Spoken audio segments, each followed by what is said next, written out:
नमस्कार, very good evening. आप सब लोगों के भारी डिमांड पे, जैसे कि कोचिंग के बच्चे, विद्यालय के बच्चे, आप विगत कई दिनों से चाह रहे थे कि सर आप यूट्यूब पे पढ़ाइए, बिल्कुल बेसिक से पढ़ाइए, शुरू से पढ़ाइए। तो मुझे लगा कि निश्चित रूप से विद्यार्थियों को डिमांड पे मुझे पढ़ाना चाहिए। तो आप लोगों ने जैसा पढ़ा होगा और जिस तरीके से मैं पढ़ाने जा रहा हूँ आप सब लोगों को, बिल्कुल बेसिक से पढ़ेंगे, एक तर्क के साथ पढ़ेंगे, लॉजिक के साथ पढ़ेंगे। तो अभी इस वीडियो में मैं, चूँकि मेरे पास अभी कोई बोर्ड वोर्ड नहीं है, तो बोर्ड के अभाव में मैं आपको सिलेबस बताना चाह रहा हूँ कि किस तरीके से आपको पढ़ाया जाएगा, कैसे मैं चीज़ों को आपके सामने रखूँगा। तो मैंने नोट किया है, अब मेरे साथ डायरी देख रहे होंगे, तो इस डायरी में मैंने सिलेबस नोट किया है और उससे मैं बताना चाहूँगा। तो ये आपका सिलेबस इस प्रकार से है। जैसे इंग्लिश की बात करें तो इंग्लिश को दो हम भागों में डिवाइड कर देते हैं। पहला है वर्ड क्लास, दूसरा सेंटेंस क्लास। तो वर्ड क्लास के अंतर्गत जितने भी हम पार्ट्स ऑफ स्पीच पढ़ते हैं, जो 8 होता है, noun, pronoun, adjective, verb, adverb, preposition, conjunction, interjection, तो ये सब वर्ड होता है। हम बहुत ही डिटेल तरीके से आपको इसे मैं समझाने का प्रयास करूँगा। जहाँ तक सेंटेंस की बात है, तो आपका सेंटेंस भी assertive sentence, interrogative sentence, imperative sentence, objective sentence, exclamatory sentence, और इसको सिंपल, कंपाउंड, कॉम्प्लेक्स और मिक्स्ड तरीके से बात करेंगे। यदि मैं असर्टिव सेंटेंस की बात करूँ तो इसका जो स्ट्रक्चर होता है, सब्जेक्ट, वर्ब, ऑब्जेक्ट, ये होता है। इंट्रोगेटिव के बारे में आप बेहतर तरीके से जानते ही हैं। जो WH होता है, हेल्पिंग वर्ब होता है, सब्जेक्ट होता है, रेस्ट पार्ट उसका होता है। तीसरा होता है इंपेरेटिव सेंटेंस, जो कि V1 प्लस अदर वर्ड होता है। अर्थात जो इंपेरेटिव जो सेंटेंस होता है हमेशा आज्ञा सूचक होता है, आदेश देते हैं, सुझाव देते हैं। तो ये जो सेंटेंस हमारा शुरू होता है वो सदैव होता है वर्ब से शुरू होता है। अगला जो पार्ट है आपका, मतलब अगला जो सेंटेंस है वो आपका ऑब्जेक्टिव सेंटेंस होता है। हिंदी में बात करें तो ये होता है इच्छा बोधक वाक्य, या इसमें क्या होता है, हम किसी को आशीर्वाद देते हैं, अभिशाप देते हैं। यदि इसकी बनावट की बात करें तो मे से सेंटेंस शुरू होता है, मे प्लस सब्जेक्ट, और रेस्ट पार्ट और जो मार्क होता है ये ऑब्जेक्टिव सेंटेंस का मार्क होता है। इसके मैं बहुत ही डिटेल में आपको बताऊंगा बोर्ड पे लिख करके। अभी मैं सेंटेंस के काइंड्स को बता रहा हूँ। और अगला जो है एक्सक्लेमेटरी होता है। एक्सक्लेमेटरी सेंटेंस ये होता है जिसमें सडन फीलिंग होती है, अचानक कोई बात होती है, और ये शुरू होता है व्हाट एंड हाउ से शुरू होता है, और इसके बाद में एक्सक्लेमेटरी जो मार्क लगाता है वो होता है। दूसरा जो सिंपल सेंटेंस, कंपाउंड सेंटेंस और कॉम्प्लेक्स सेंटेंस है, इसको मैं बोर्ड पे ही आपको बता पाऊंगा कि कंपाउंड होने की कैटेगरी क्या है, कॉम्प्लेक्स होने की कैटेगरी क्या है।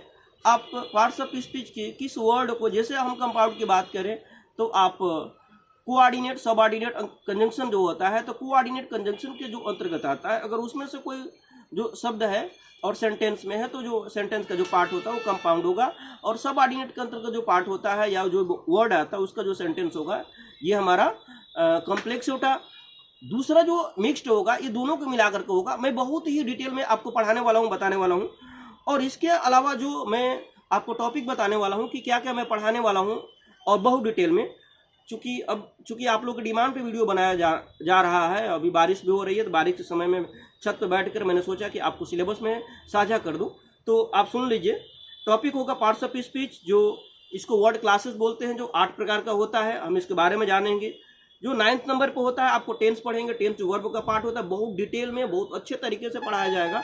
आप इस तरह से पढ़ेंगे, एकदम लॉजिक वे में पढ़ेंगे। अगला आपका वॉइस होगा, वॉइस में पढ़ाऊंगा एक अलग तरीके से। नरेशन होगा, उसमें आप होगा सब्जेक्ट वर्ब एग्रीमेंट का होगा टॉपिक। आर्टिकल्स पढ़ेंगे, क्वेश्चन टैग पढ़ेंगे, कंडीशनल सेंटेंसेस क्या होता है, इन्वर्जन क्या होता है, सिंथेसिस, एनालिसिस और ट्रांसफॉर्मेशन, और ये तो सीखेंगे ही सीखेंगे। इसके अलावा जो जानने की जो सबसे महत्वपूर्ण बात है आपके लिए वो क्या है मैं बताता हूँ। देखिए, नीड टू नो इन्फॉर्मेशन, तो उसमें जानने की जो बात है, सबसे पहले लेटर्स क्या होता है, लेटर के बारे में डिटेल में डेफिनेशन के साथ, उच्चारण के साथ, जो लेटर्स होता है उच्चारण की बात मैं करूँगा। उसमें सेमी वावल होता है और वॉवल होता है, और मैं वॉइस्ड, वॉइसलेस, ये भी साउंड मैं आपको बता दूंगा। उसमें जो वावल्स की जो संख्या होती है 20 होती है, 20 वावल साउंड जो होती है, जिसमें 12 मोनोप्थांग होता है और 8 डिप्थांग होता है। इन सारी चीज़ों को मैं वो डिटेल में बताने वाला हूँ सिलेबस के अंतर्गत। अगला है वर्ड, हम किसे बोलेंगे, फ्रेज होता है, क्लाज होता है, सेंटेंस होता है। सब्जेक्ट मैं बहुत अच्छे तरीके से बताने वाला हूँ। सब्जेक्ट के बाद आपका डूअर होगा, वर्ब होगा, ऑब्जेक्ट होता है, कॉम्प्लीमेंट ऑब्जेक्ट 3 प्रकार का होता है, अब कॉम्प्लीमेंट 2 प्रकार का होता है। वर्ब्स के बारे में बात करूंगा बहुत ही डिटेल में, एक एक करके चीज़ों को बात करें। डायरेक्ट इनडायरेक्ट पढ़ेंगे हम लोग। और एडजंक्ट क्या होता है, मूड क्या होता है, नॉमिनेटिव एब्सोल्यूट क्या होता है, एट्रीब्यूट क्या है, तो प्रेडिकेट क्या होता है, एट्रीब्यूट आर्बिट्री क्या, टैग क्या होता है, और भी जैसे सिंटेक्स, सिंथेसिस, ये जो ग्रामर का पार्ट होता है बहुत ही डिटेल में मैं आपको पढ़ाने वाला हूँ। तो मैं चाहूँगा कि आप सभी लोग अधिक से अधिक संख्या में जुड़ करके जुड़े रहेंगे, ताकि मुझे मोटिवेशन मिले आपको पढ़ाने के लिए, आपको सिखाने के लिए। तो बिल्कुल एकदम हम इंग्लिश को शुरू से पढ़ेंगे, देखेंगे, समझेंगे, जानेंगे। तो फिलहाल मुझे आपको सिलेबस बताना था। दूसरी बात ये भी सूचित देना था कि हम किस तरीके से मैं पढ़ाने जा रहा हूँ। तो फिलहाल इस वीडियो में इतना ही रहेगा। बाकी एक एक पॉइंट को डिटेल में समझाते हुए हम अगली वीडियो में देंगे। तब तक के लिए आप सभी लोगों को बहुत बहुत धन्यवाद। इन वीडियो को अधिक से अधिक लोगों तक शेयर करिए, चैनल को सब्सक्राइब करिए और दोस्तों के साथ शेयर करिए, ताकि अधिक से अधिक लोग जुड़े, मुझे मोटिवेशन मिले और आपके लिए मैं काम कर सकूं। बहुत बहुत धन्यवाद।